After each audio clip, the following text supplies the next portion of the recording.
Hey, what's going on, guys? Welcome back to another episode. Today we're going to be going through my top 10 sneakers of 2023.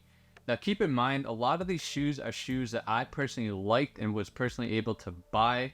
I know there's a lot of shoes that released this year, but this is solely based on things that I personally liked, personally was able to buy, and am able to wear consistently.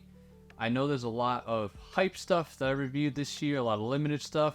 But when it came to my top 10, that didn't really play a big part in my decision making. It was more about my favorite shoes personally and things that, like I said, I was able to wear and can wear on a consistent basis.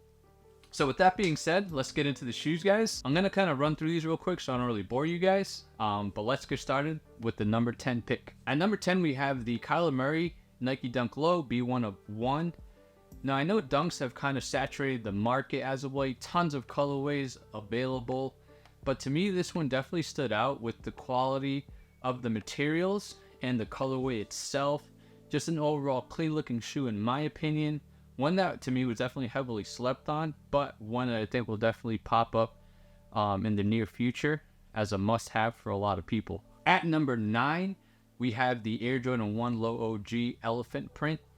Now, this shoe to me was definitely a must-have. One, because I love the Air Jordan 1 Low, but I also love that they incorporated the Air Jordan 3 into the shoe with the cement print, and the Air Jordan 3 being my favorite Jordan sneaker. This was definitely a must-cop for me, and I love that it's just like a neutral color, black and gray. Kind of subtle, but the elephant print kind of adds that little bit of flavor to the shoe, and this shoe is definitely heavy on my rotation. I'd probably say I wear this shoe 2 to 3 times a week, if not more, readily available by the door. So at number 9, we have the Air Jordan 1 Low OG elephant print. At number 8, we have the Air Jordan 8 Playoffs. Now, definitely excited to see this shoe re-release. This shoe definitely brings a lot of nostalgia to me because this shoe released for the second time back in 2007. I was a freshman in high school at the time, and I wasn't able to get this shoe because I ended up buying another pair of shoes. And then when they released again, 2015, 2016, I wasn't able to grab them. But I'm definitely glad to have a pair now. And this pair is closer to the OG than the last few releases. Like I said, excited to have these. Huge fan of how these straps are on top of the shoe. Just an overall cool looking shoe with the side panel design as well. One of my favorite Air Jordan retros. At number 8, we have the Air Jordan 8 Playoffs. At number 7, we have the Air Jordan 3 Wizards PE. Now, I was on the fence about this shoe when I originally saw pictures of it because I was definitely a fan of the True Blue 3. I never owned that shoe and I wanted to buy a pair. Have been chasing a pair ever since the last release. But when I first saw pictures of these, like I said, I wasn't really sold on the copper colorway that's on the shoe versus the red on the True Blue 3. But once I saw it in hand, I definitely fell in love with the shoe. And knowing that this is the PE that Michael Jordan wore on his time with the Wizards definitely made me buy into the shoe a little bit more. So at number 7, we have the Air Jordan 3 Wizards PE. At number 6, we have the Sha Witherspoon Adidas Orchestro collab. Now, this shoe released earlier this year. I think it was like the first or second week of January. And when I first saw pictures of this shoe, I knew it definitely needed to be purchased. I just love the colorway of this shoe, the overall design of it. It's just an overall funky looking shoe, and I think it's a shoe that when on feet definitely will make people turn their head and take a look, just because it's a shoe and design that you don't really see a lot on the streets. It's a little bit different, a little bit more funky, and I definitely think that's what made me lean towards the shoe a little bit more. Is the overall design and colorway of the shoe is something that you don't really see on an everyday basis. But at number 6, Sha Witherspoon Adidas collab. And now we're down to the top 5. Definitely hard making these decisions, but I definitely think that all the shoes I'm about to show you deserve to be in the top 5 spots. At number 5, we have the Concepts New Balance 998 C-Note. Now, this shoe here originally released back in 2013, and I was excited to see that these re-released again this year. Definitely a shoe that I wanted for a while. One of the most coveted New Balances, as far as I know, in the New Balance community. And I can definitely see why. Just the overall combination of colors and materials. Great execution overall on this shoe and the inspiration behind it. Definitely a nice looking shoe, a nice subtle shoe with your different hits of tan. But definitely a shoe that I was excited to have, and one shoe that I thought was pretty easy to grab, and that to me was definitely a good thing. New Balance 998 Cino. At number 4, we have the A Ma Maniére Air Jordan 5 Dusk. Now, to be honest with you, I wasn't really a big fan of the shoe when I first saw pictures of it. Probably because I don't think the pictures were that good, to be honest. But as we got closer to the release day and I saw pictures of these with the cream laces, I was definitely sold on them. And even when I had them in hand, it made me like them that much more. Just the overall combination of the nice black suede and the distressed looking midsole and panels added with the cream laces just made this shoe that much better. And I think the overall shoe was definitely a hit. I know there was a lot of shipping issues, a lot of delays, but to me the shoe overall was definitely a nice shoe in my opinion.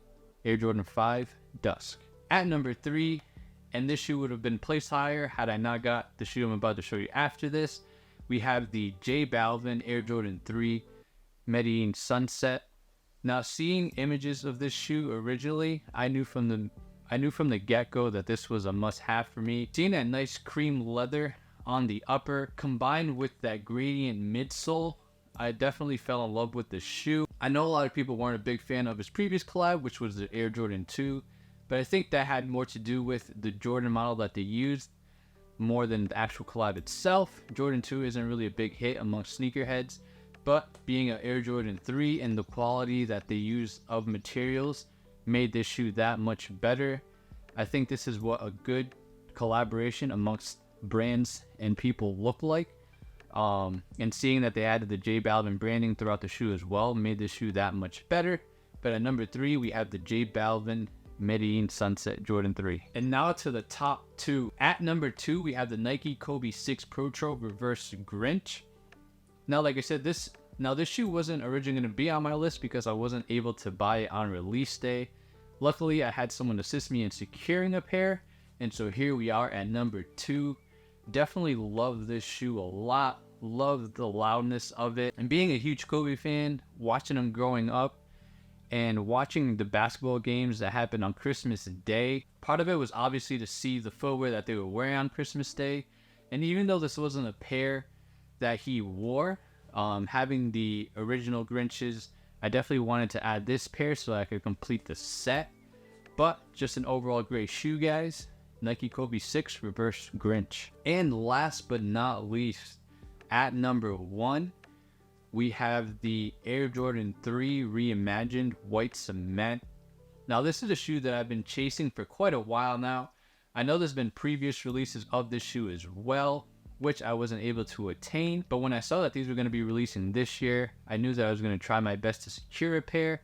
And I was able to do that actually even early through the early access on Sneakers app. So I was definitely excited for that because I didn't have to worry about trying to secure a pair on release day. I had a pair already on the way. I know there was a lot of issues with this shoe with quality control.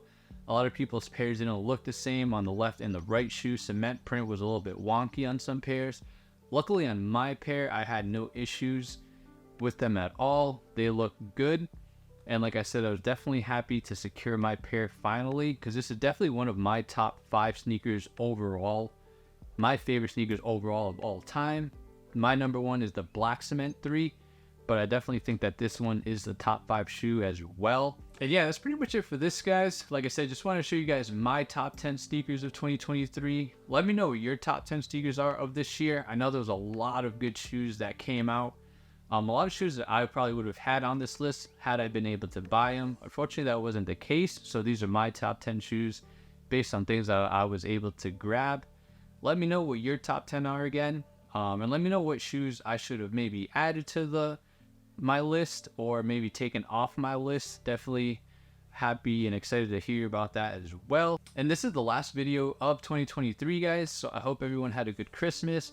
I hope everyone has a good holiday, and I hope everyone has a good New Year's. Looking forward to putting out more content for you guys in this upcoming year as well and upgrading the quality of the content. But like always, guys, thanks for your support. Please like, comment, subscribe, and I'll see you guys later.